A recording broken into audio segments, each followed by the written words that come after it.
Кайырлы күн. Бүгүнкү сабактын такырыбы стандарттык косумчалар. Бүгүнкү сабакта төмендеги косумчаларды аныктаймыз. Олар: күнтүзбе, сагат, эскертүү, диктофон. Күнтүзбе багдарламага кирүү кезинде сизде жоспарланган окуйга бар болса, күнтүзбе ашылады. Өткен айды көрүү үчүн солдан оңга карай свайп істеу жеткиликтүү. Және оңнан солға свайп жасайтын болса, келесі айдың күнтүзбесі ашылады. Күнтүзбеге окуйга косуу үчүн төменгі бөлүктөгү косуу белгисин басуу керек. Сагат. Бул багдарламанын курамында мынандай функциялар бар. Олар: ояткыч, әлемдик убакыт, секундомер, таймер. Ояткыч. Ояткычты коюу үчүн төмендеги косуу батырмасын басуу жеткиликтүү.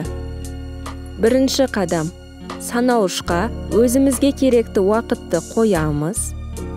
Экинчи кадам: кайталауды баса отуруп, ояткычты кай күндөрү шырылдайтынын таңдаймыз. Үчүнчү кадам: үстүнгү бөлүгүндөгү кыз белгини басамыз. Әлемдик убакыт. Бул бөлүмдө башка калалардын убакыт белдөөү көрсөтүлгөн. Оны косуу батырмасын басып келтирүүгө болот. Каланы таңдоо тизими ашылады. Секундомер. Секундомерди иске косуу үчүн батырманы ортосуна карай басамыз. Токтотуу үчүн эки жолакты басып, содан соң шеңбердеги шаршыга басамыз. Таймер.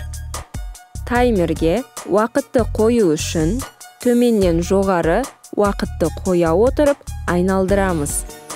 Сосын таймерди иске косуу үчүн ортаңгы батырманы басамыз. Токтотуу үчүн шаршы батырмасын басамыз. Жазбалар. Жазбалар бул электрондук күнделик. Багдарламага кирүү кезинде экранда барлык косулган эскертүүлөр көрүнүп турады.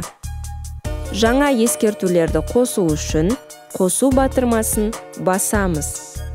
Ары карай эскертпелерди сактоо үчүн терип белгини басамыз, немесе сактоо батырмасын басамыз. Эскертүүлөрдү өчүрүү. Эскертүүлөрдү өчүрүү үчүн өчүргүңүз келетін эскертүүдү ашамыз. Одан кийин оң жактагы 3 нүктөгө басып, эскертүүдү өчүрүү. Диктофон. Диктофон колданбасына киремиз. Дауыс жазуу үчүн кызыл дөңгелек батырманы басамыз.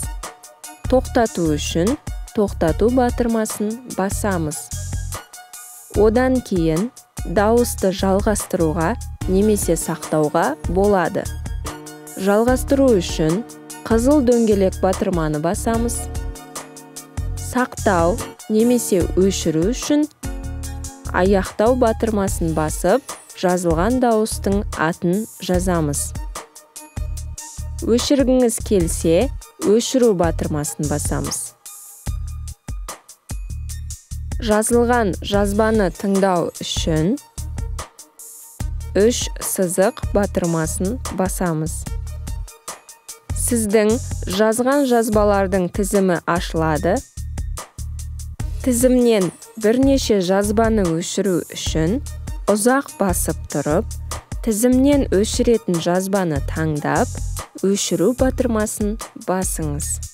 Бүгүнкү сабагыбыз осу менен аякталды. Келесі сабақта көріскенше сау саламатта болыңыздар.